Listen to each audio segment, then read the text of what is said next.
As we head into a new year and leave behind a year that was challenging for just about everyone on the planet, with the hope that maybe, just maybe, this year will be a bit better for us all, we wanted to share an interview with one of the most optimistic, creative, and insightful people we know. The designer, entrepreneur, and educator, Mr. Jason Mayden. When I first interviewed Jason in 2018 for one of our Design Better conversations, I just knew we had to get him on the podcast. He had such a unique perspective on design as a service to humanity, and I felt our audience would love to hear his story. We spoke with Jason on a wide range of topics, from how a near-death experience in childhood shaped his career and his life, to how he maintains his energy and focus, to why being a polymath is an enormous advantage in today's job market. We finished the interview on a topic that strays just a little bit from our usual subjects, but it's ultimately more important. Through all of our individual struggles, how can we benefit from recognizing our shared humanity? This was one of my favorite interviews that we've done for the show, and I hope you enjoy it as much as we did. Thanks for listening. I've worked with lots of search firms, both as a leader searching for new talent for my teams, and as an individual exploring new steps in my career. But I trust none more than Wirt & Company.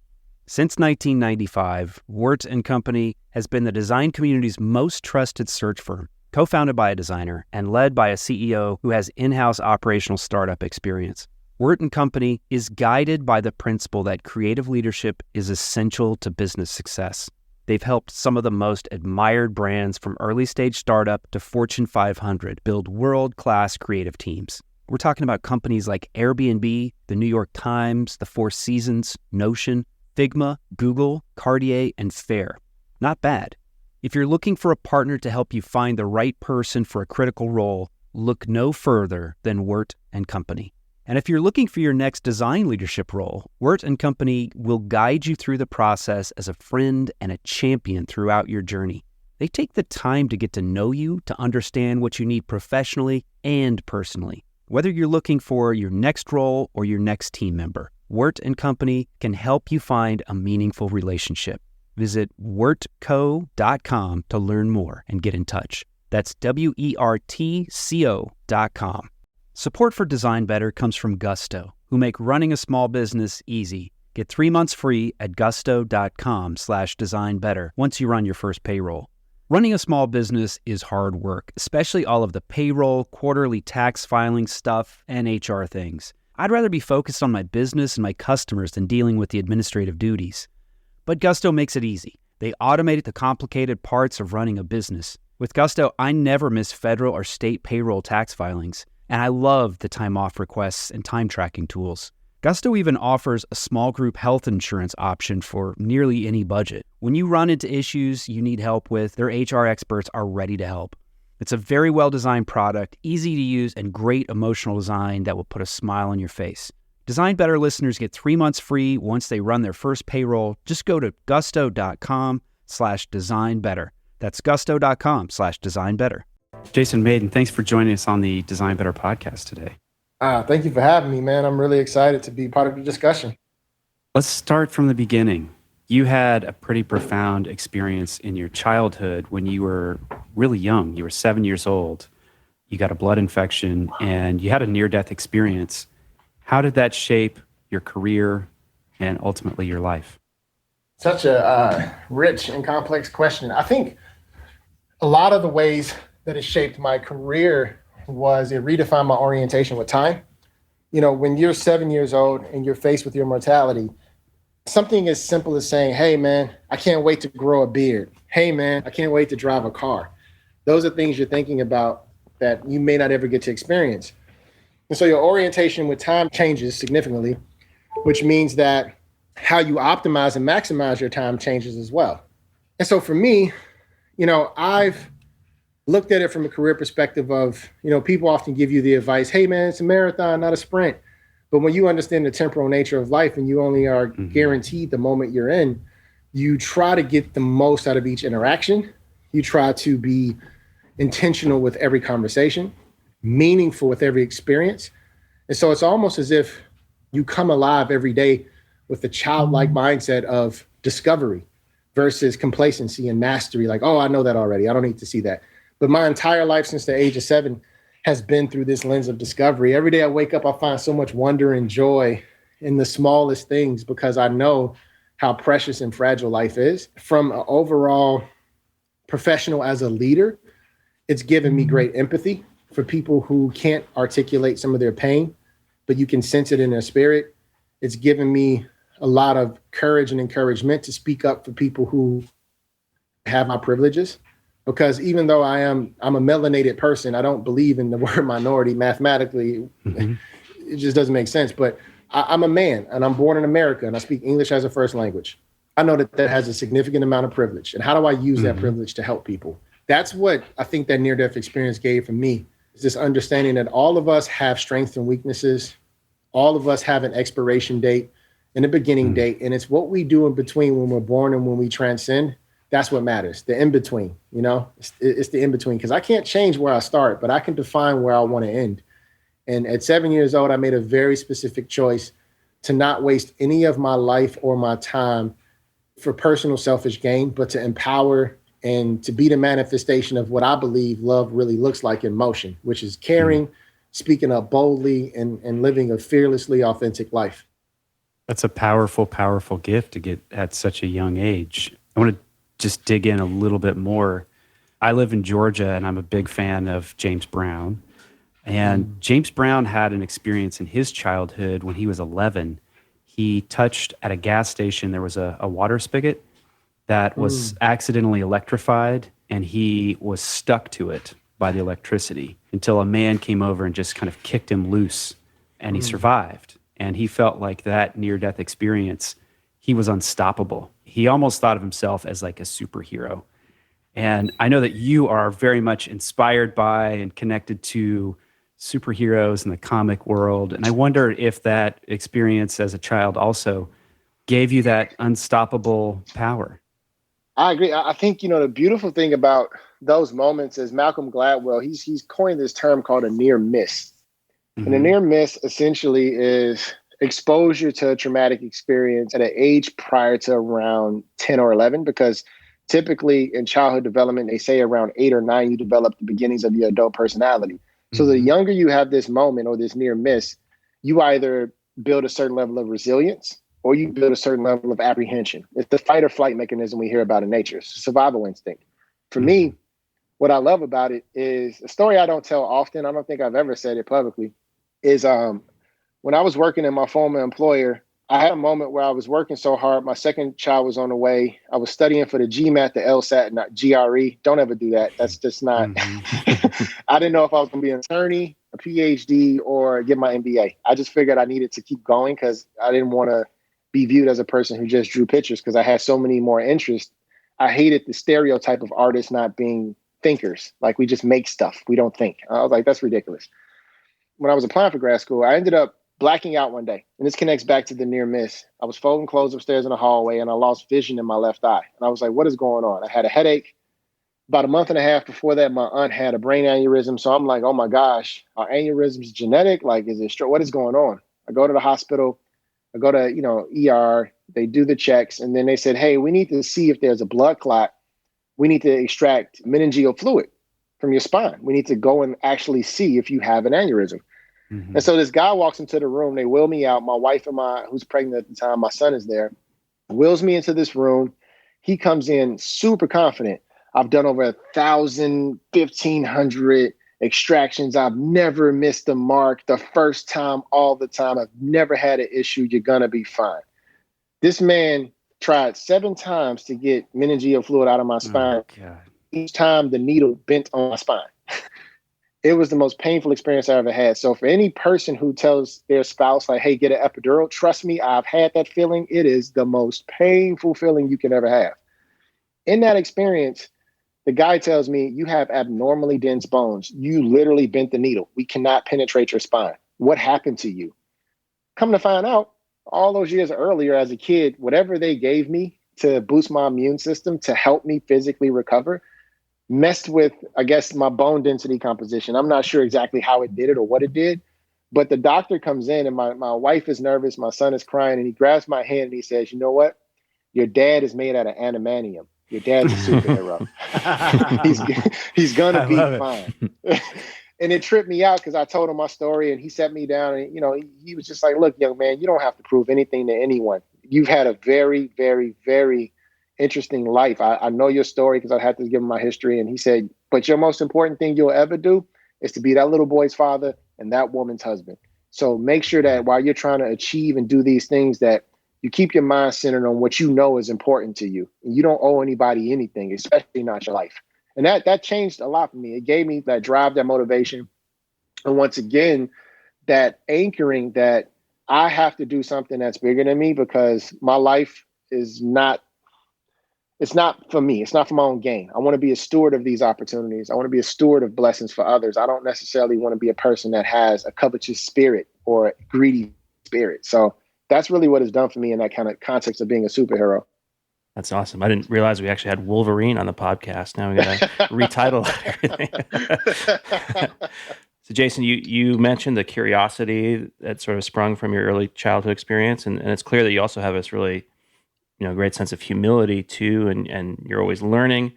Talk to us a bit about how that has impacted your career, going back to school, learning, you're basically a polymath at this point in these different disciplines. How has that impacted the trajectory of your career to this point? Man, that's a wonderful question. And a beautiful use of the word polymath. I appreciate that because not a lot of people understand the importance of being a polymath in today's market. What it's done for my career is I had a conversation today with some folks, and I pride myself on being congruent, in every room I'm in, because, humility for me is a reflection of character and the things that I do when no one's looking. Reputation is the external brand that I have to live up to when people see things, in me.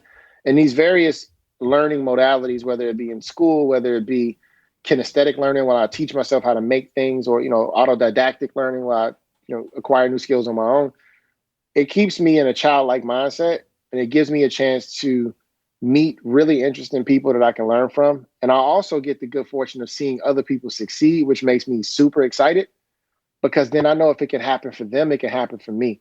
In the call that I was referencing earlier, someone had mentioned, like, man, Jason, you hang out with the guy, you don't even know half the stuff he's done. And then next thing you know, you Google him and it's like, holy crap, this guy's so nice. But if you get an email from him and you're doing business, it's like he's a totally different, like, what is going on? How could he be humble and firm? And I explain to people, it's not a matter of me picking my tone of voice or picking to pretend to be different people in different environments. Is that we live in an age where when you acquire different skill sets constantly, people don't know how to treat you. They don't know how to value you, and they don't know how to receive you.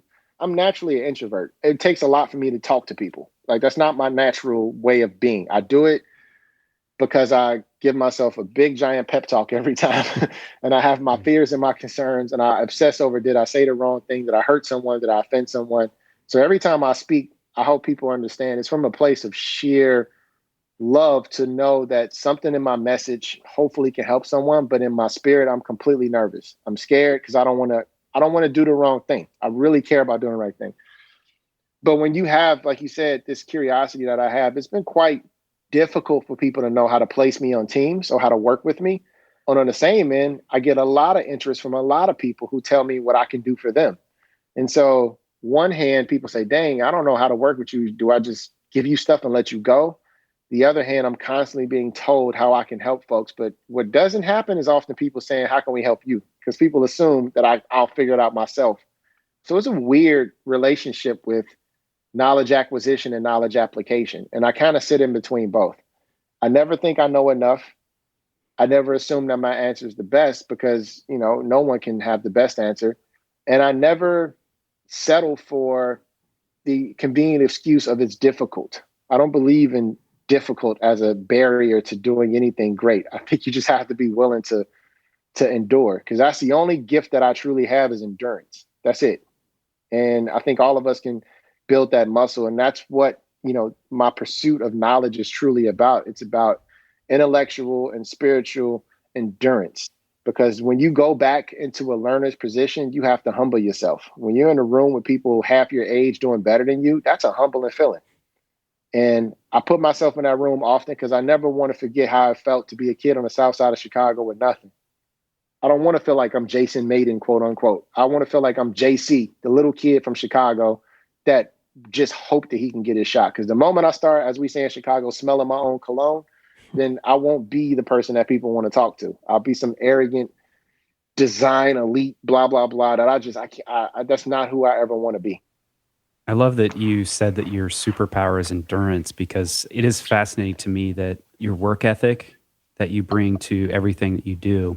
And you've talked openly about your, being from Chicago and being born when you were very inspired by Michael Jordan. He certainly was a big inspiration for me as a kid, and it's amazing to watch. And you've said that, when my competitors go to sleep, that's when I go to work. And you have this amazing work ethic. You were describing studying for multiple exams simultaneously. Could you talk to us a little bit about, it's great to want to work really hard, but then being able to keep the energy, keep the mental capacity, and keep focus on your trajectory is hard to do. How do you manage to maintain the energy and that trajectory? Oh, man, that's such a great question. And no one's ever asked me that. So kudos to you, man. Thank you for asking that. It's very simple. I do not want to waste my second chance at life. That's it. I mean, that's literally it. God gave me a second chance. I'm not wasting it. I think so many people that I've experienced in life put off things tomorrow because it's like, I'll get to it the next day. Or I'll do it the next day. And I tell my kids something and I live by this. I call it the shopping cart theory. Everybody has the same chance to put the shopping cart back. Most people don't. And I ask my kids, why is that? And they're like, well, I don't know. I'm like, it's because they think that somebody else would do it if they put it there because somebody else will need it. I'm the guy that walks the shopping cart and puts it back. And they ask me, well, why? Because I have the choice and because most people won't make that choice to follow through. It's about following through.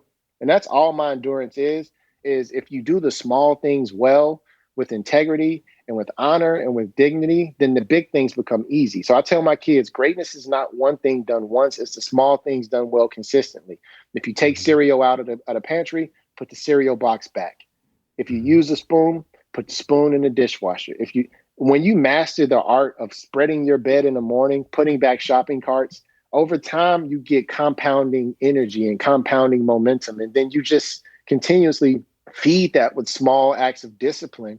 And over time, you realize, holy crap, I am in perpetual motion. I am perpetually productive because I've taken care of the littlest things that the average person thinks somebody else would do it. And that's really the secret to my endurance, man. It's not what people think. Like, it's this brute force, drink coffee, stay up all night. I did that. It does not work. I went to the hospital for exhaustion. I had IV drips. Trust me, anybody listening to me, please don't think this is hustle porn, as they call it. I'm not talking about 24 hours. It's not that. I work 8 hours a day to 10 hours, just like everybody else. It's just how I use my time is different. And that comes from the small acts of discipline.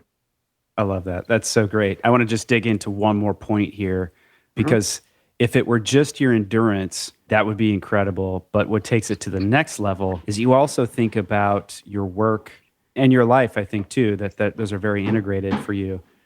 You think about it as a chess game. You're thinking 5 years out of here's where I'm going. So that hustle, if it's misdirected, is entropy. But you direct that hustle very intentionally to create greater impact. Talk to us about how you take the long view. What are the habits that get you that kind of telescopic view of your life so you can lay the roadmap for where you're going? I'm a big fan of trusting the visions that you've been given. And maybe it's because of the near-death experience where I have this deep, intimate relationship with, I don't push my faith on anyone, but for me, it's true with God. All of us have these visions in our mind of who we're going to become and what we want to do. We call them dreams and aspirations. The problem with settling for that word is that you think it's obtainable. It's fantasy. I believe it. When I see something in my mind, I don't doubt that that's where I can be in the future. I don't know how I'm going to get there, but I don't let fear or lack of ability or lack of network or lack of resources stop me from pursuing it. I start where I am. I saw myself at Nike before I ever actually worked there, and I had no clue how I would get there. I just took every opportunity possible to ask questions, try things, and coincidentally, the loss of one opportunity to play sports and, potentially go to college for academics and sports transitioned into going to art school, which then led me to Nike. Same thing with going to Stanford. I saw myself at grad school. I didn't know how in the heck or when it would happen or why it would happen, but I believed that vision and I took every step possible in pursuit of like, okay, God, what is it you're trying to tell me? What is it you're trying to tell me? Then I get to that moment. I'm now currently in a pursuit of another vision that he placed on my heart years ago. And I know it's true. It's me somehow in this age, in the best shape of my life. I'm in this office. I'm in a suit. My family's there. People are happy. I've done something important that's helped a lot of people. I don't know what that is, but I'm damn sure going to keep working until I'm in that vision. And when I look up and say, I am finally that guy in that suit doing that thing. So it's not a binary outcome where it's like, I believe something and I go and pursue it. It's more of a every day I make the decision to put myself in a position of walking on faith, calling someone for the first time. When you get that nudge, like maybe I should reach out to that person, say, oh, I don't want to. Nah, I act on that. I always act on those small hunches, those gut feelings. I act on every single one. I don't ignore it. I trust it. And it's taken me around the world, man. Everything I've done is because I've listened to my gut. That's it. And it's worked out. Jason, the story that you told about the shopping cart reminded me, you've talked before about having a service mindset, and that applies to kind of a leadership style, servant leadership style, but it probably also plays into your creativity and how you approach your career. Maybe you could talk about that a bit. It does, man. A lot of people don't realize that when they say I started from the bottom, they say that as a colloquial way. I built my own. I literally cut grass, shovel snow, and clean people's toilets in their houses. I started as a janitor and a person that most people think doesn't even belong in this country, a person cutting grass and shoveling snow. And so when you're in this position of servitude and you're in college and you're doing what people say you should do to be successful, but then people mistreat you because they think your station in life somehow makes you less valuable as a human. Because I'm cleaning your house, I'm somehow less valuable than you because I'm in this service position, not realizing that the kid cleaning your house is in design school, working on himself, and one of the best kids in his class. But it was the fact that I showed up in the form of a mover or a janitor or a lawn care specialist that made people treat me like I didn't matter. I quickly told myself that no matter what station of life I'm in, everyone is deserving of respect. Everyone's deserving of my time. Everyone's deserving of my attention. Everyone's deserving of my best self. I don't care if you're serving me something to eat or if you're the CEO of a company. I'm going to treat you like you matter because you're here, not because of your title or what you look like or who you love or who you pray to. But if you're here and we're occupying this space together at the same time, man, you matter to me. Because at the end of the day, life is a vapor. And every second you give to a person, you have to make sure that they receive and you give your best, because that could be the last moment you or that person has. And I don't know about y'all, but I don't ever want people to have interactions with me where they feel like that was a waste of time. Because time is precious. And so I value people's time. Give me a cup of coffee at Starbucks. I ask the question, how are you doing? And I genuinely mean it. It's not reflexive. I genuinely mean, how are you? Are you okay? And that's honestly my version of servant leadership. I think if you understand nature, people get confused with the image of Washington on the Potomac as the epitome of leadership. That's false. That's not leadership. That's discipline. People followed him because he was the leader they should follow in a military structure. If you look at nature, the leader of a pack of lions is in the back. They're in the back. They're walking in the back to protect the weak side of their tribe or their group of cubs. They are the ones who are in the back. They're the ones making sure they're protected, that the things that can harm people in the blind spots are covered. That's my form of servant leadership. I don't need to be in front. I don't need to be Washington on the Potomac pointing to where we should go. I'm the dude in the back, cheering everybody on, getting excited for everybody, keeping everybody motivated to keep moving forward. That's how I lead. Support for Design Better comes from Factor, America's #1 ready-to-eat meal delivery. Design Better listeners can save 50% on their order at factormeals.com/designbetter50. Use the code designbetter50. You know what happens at my house when things get really busy? In the evenings, we turn to takeout, which can be expensive and it's not very good for our health. Lately, we're making a better choice at crunch time.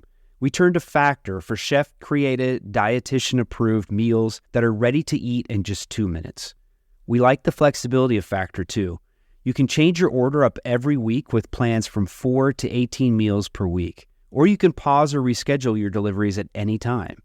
The meals are so tasty. My wife and I are huge fans, and I like their smoothies, too, which I find are perfect for a quick, healthy breakfast. Factor can help you eat well and feel good while focusing on your career and your family. Head to factormeals.com/designbetter50 and use the code designbetter50 to get 50% off your order. That's code designbetter50 at factormeals.com/designbetter50 to get half off your order. Support for Design Better comes from Uplift Desk, who help you work better and live healthier. Eli and I log a lot of hours at our desks, which can be detrimental to one's health if you're not paying attention to ergonomics. Uplift Desk offer high-quality, well-designed desks, chairs, and accessories to help you build an ergonomic workspace for home or work. Eli recently got a standing desk, and I got a human scale Freedom chair. I've been dreaming about this chair for a long time, and I finally got one. I've already noticed a big change in my posture with this chair, and my body thanks me for it. Eli is logging a lot more hours standing than sitting these days, and he can make quick transitions with the flip of a switch. We love Uplift Desk, and we know that you will too. Design Better listeners can get a special deal by visiting upliftdesk.com and use the code DesignBetter at checkout for 5% off your order. You'll get free shipping, free returns, and an industry-leading 15-year warranty. Go to upliftdesk.com, use code DesignBetter, and get 5% off. Design a better workspace with Uplift Desk. Support for Design Better comes from Gusto, who make running a small business easy. Get 3 months free at gusto.com/designbetter once you run your first payroll. Running a small business is hard work, especially all of the payroll, quarterly tax filing stuff, and HR things. I'd rather be focused on my business and my customers than dealing with the administrative duties. But Gusto makes it easy. They automate the complicated parts of running a business. With Gusto, I never miss federal or state payroll tax filings, and I love the time off requests and time tracking tools. Gusto even offers a small group health insurance option for nearly any budget. When you run into issues you need help with, their HR experts are ready to help. It's a very well-designed product, easy to use, and great emotional design that will put a smile on your face. Design Better listeners get 3 months free once they run their first payroll. Just go to gusto.com/designbetter. That's gusto.com/designbetter. Let's talk about working at Nike, one of the most amazing companies in terms of design opportunities out there. And you started, I believe, correct me if I'm wrong, as an intern, and you worked really hard, had great ideas that gave you lots of projects that, seemed kind of simple, like let's rethink shoelaces, and you knocked it out of the park. And eventually, Phil Knight himself, you caught his attention. What did you learn about design at Nike that you carry with you every day? Man, it's one phrase that Mr. Knight said to me that has stuck with me my entire life. He said, Jason, the difference between a gold medal and no medal is you and the choices you make. And what he was referring to is that in design, oftentimes we can carry a little bit of arrogance that we know better than the audience that we design for. Like, we know better. They'll like this. We know better. This is cool. We know better. But when you think about an Olympic sport, something that happens every 4 years, and for some people, it's only going to happen once in their lifetime. And the fact that they train for 4 years for 100th of a second difference in getting a medal or not getting anything. And the reason that they lose is because I decided to add some superfluous detail that added grams of weight that slowed them down. Like, it's that simple. Our decisions are the difference between someone being their best self and someone missing these opportunities as creatives. And I carry that with me in every industry I'm in. Like, if I do anything that strokes my ego, then it's probably a design that's meant for an audience of one, which is me. And so I try to remove myself from every single process, unless I'm designing for myself as the end user. Most times I'm not. I don't find any joy in that. But when I'm thinking about stuff for kids for SuperHeroic, I have to intimately understand the psychology of children and their stress and what they're worried about. I won't benefit from that, but the child will, the family will. So that's what Mr. Knight taught me, man, is Nike says it is know me to serve me. But what he told me personally was the difference between no medal and a gold medal is the decisions you make. Never forget that. And it's crazy, man. It comes down to grams. 1 gram of weight can stop an athlete in the 4x1 relay or the 100, from actually winning a gold medal. And that's a decision that a designer can control, which is insane when you think about that, the power we have with our gifts and talents. Another thing that you did at Nike that is very interesting and inspiring is that you didn't just look to design for inspiration. You spent a lot of time talking to lawyers and people in supply chain and various parts of the company, and presumably to try to learn, but based on what you've shared with us today, I assume also to build relationships. Why was that an important thing for you to do? Why not just focus on design and the design team? If I could be frank, I've never fit in. I'm multiracial. I stood next to my mom as a kid. My mom's fair skinned. She's Black and Jewish. And people would wonder if I was bothering her. Like, why is that little Black boy bothering you? So I've never really liked the cool kid club. I didn't like any group that made people feel less than because they did something that others couldn't do. And quite frankly, that is design. That's how we operate sometimes. We're the cool kids at the table that everybody wishes will acknowledge them to make them feel better. And I noticed that with the operating roles in the company, that they controlled the money, they controlled the supply chain, they controlled the value of how we would be invested in, but they didn't feel like the public actually viewed them as cool or credible for their contributions to Nike. That's not what people cared about. If you say, oh, I'm in supply chain at Nike, what? What does that mean? I'm in design at Nike. Oh my God, you're a legend. I felt like, man, I'm naturally going to be around designers because I'm in design. I don't feel the need to over-index and trying to have all my relationships be formed there because then I become part of the cool kids club. I'm sitting at the cool table at lunch.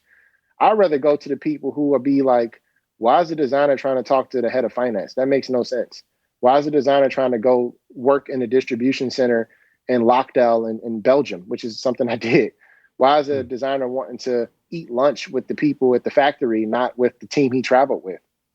It's because, like I said, when I was younger, man, I know what it's like to be other.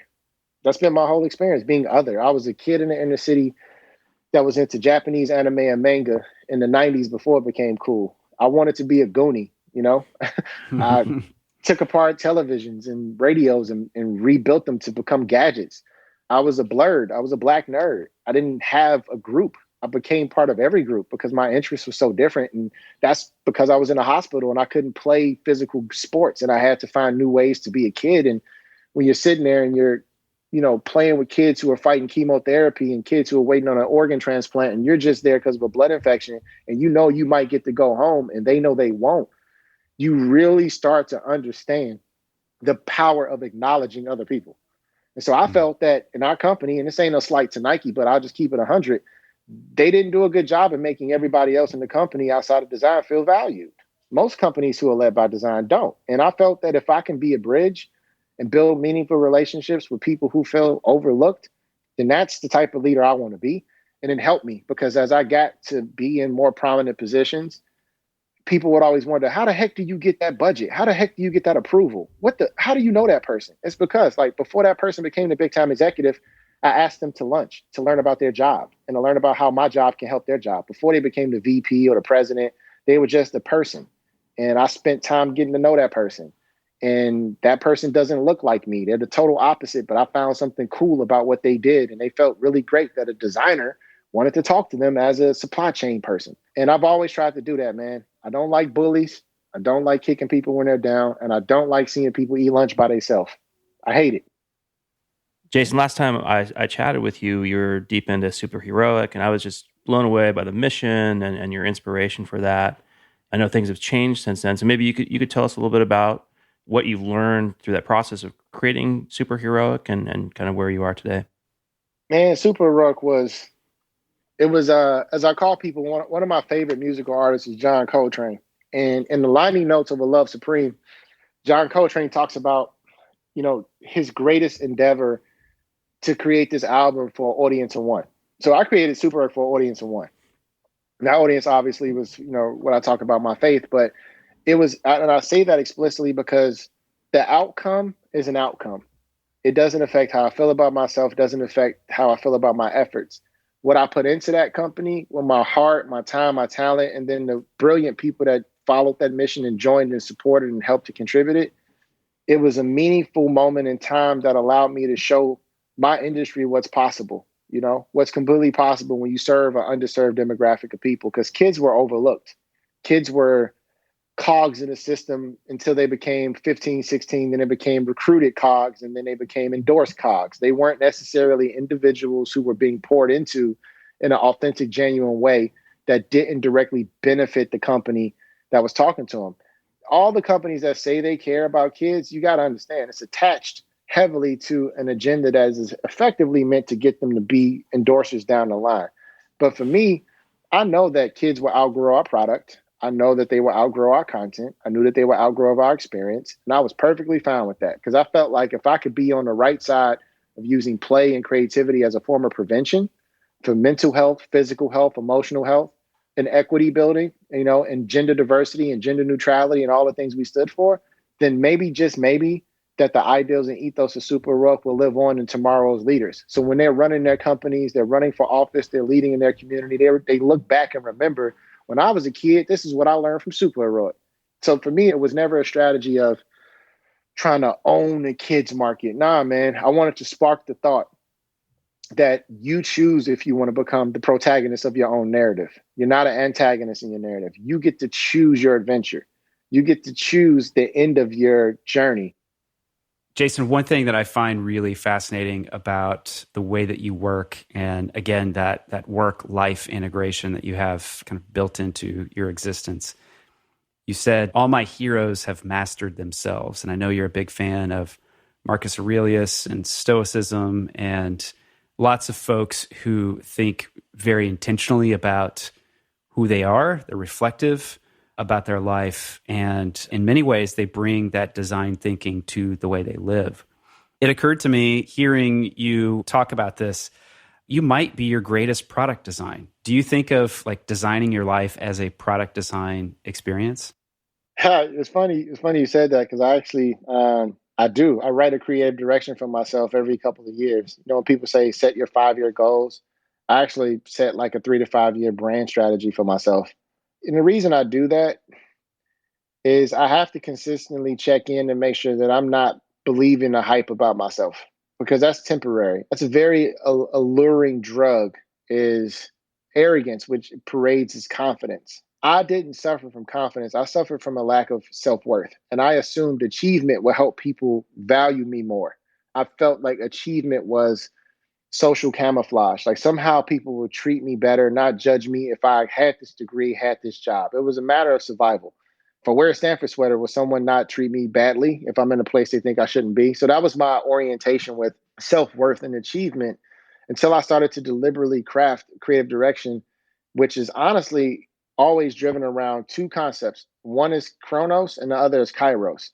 Chronos is the origins of chronological time. It's what they talk about when they look at linear progressive models that are honestly built in our country on an agrarian calendar, which is essentially productivity. We go to school and then we take the summer off because that's based on how people used to live when they had to farm, and you have to work on your parents' farm. It's not really about education. It's about the facilitation of, your schedule throughout the day, moving from point A to point B. I switched my philosophy to Kairos time, which is the opportune time to take action. So I look at everything I do strategically and intentionally is through the lens of what I call asterisk opportunities. I do one thing in the center that gives me momentum in multiple directions. And as that center shifts with the changing ebbs and flows in the market, those tentacles in other industries help me to transition smoothly into other industries. It's why I was able to jump from shoes to jump into academia, to jump into hardware, to software, to venture. It's because I'm always willing to tell myself, I don't know what this is. I'm not good at it, but I want to learn who's good at it and learn why they're good at it. And if I can match some of their style of play to my style of play, because it's not about positions, I've studied this, it's really about your style of contribution, then I can evolve and make my opportunities different for me. So I don't get jealous when I see someone do something sooner or younger. I'm like, wow, what did that person do? And how can I apply it to my game?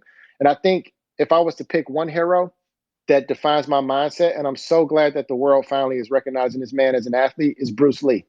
Bruce Lee I feel like I have more of his mindset because Bruce Lee looked at every discipline in martial arts and he figured out what was efficient and what wasn't efficient, and he only kept what worked and he discarded what didn't work. That's how he formulated Jeet Kune Do, which is the beginnings of mixed martial art. So when they talk about a mixed media artist, they usually associate that with fine arts. I'm a mixed media designer, which means I'm going to pull from data science. I'm going to pull from robotics. I'm going to pull from governance and literature. And I want to learn a little bit about a lot of topics to see what works and then apply it to my own style of contribution. And that takes a high degree of intentionality and design and strategy. And as creatives, we get into this habit of doing our best work for other people instead of saying, well, how can I help myself be better? You have to design the life you want. I tell my daughter this all the time because I think it's really important that if you're a father with a daughter, to speak to your daughter as if she is a boss or a leader. I tell her, look, you do not get your worth. You get what you negotiate.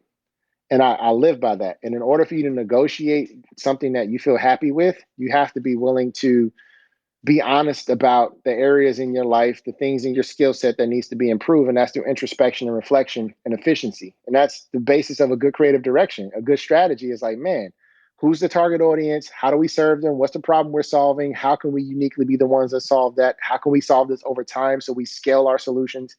That's how I look at my life, man.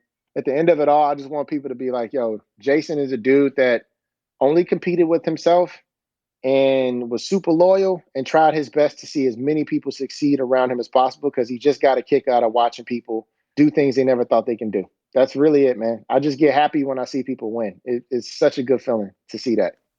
One last question for you, Jason. So last time we spoke, you were on video and you're not right now, but you had a huge bookcase behind you. And you're like, yeah, I read all these books. And you had some really great recommendations about how you had Marcus Aurelius, with Aaron mentioned earlier, The Emperor's Handbook. You mentioned Thinking Fast and Slow. You mentioned Stumbling on Winds. So just curious, any updates to your recommended reading list that you'd throw out to our audience right now? I'm a big fan of history. I think you guys know that about me. Like, I love history, world history.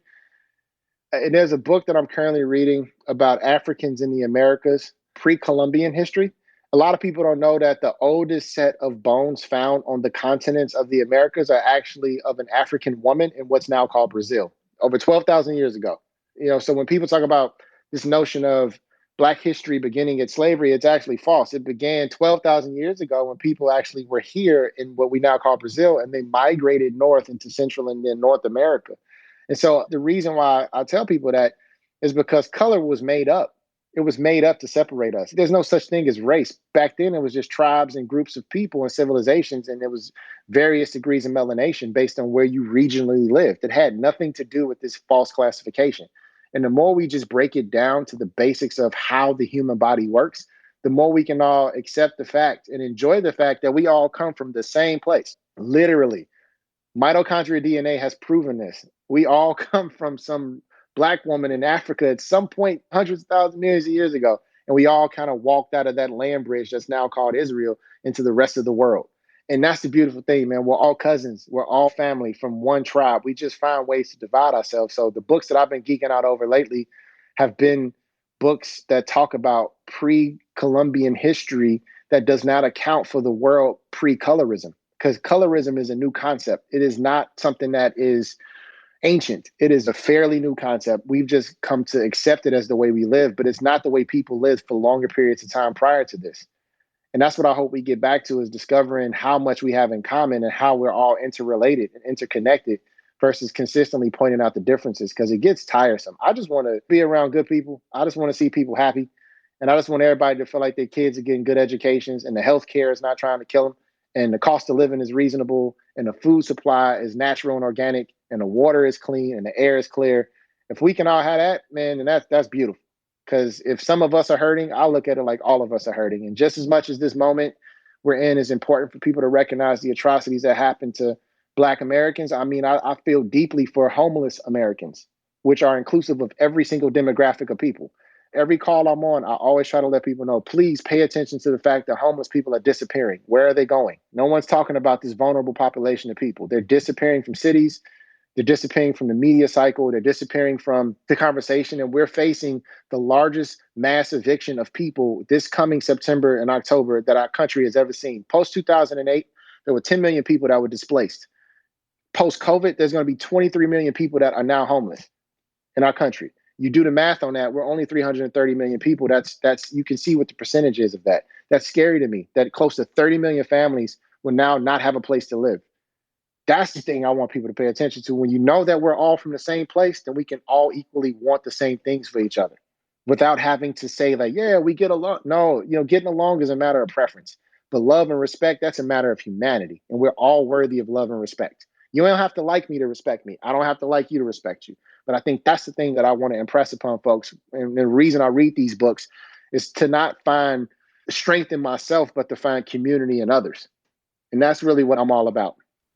Jason, thanks so much for joining us on the Design Better podcast and bringing this perspective. It's super valuable on multiple levels.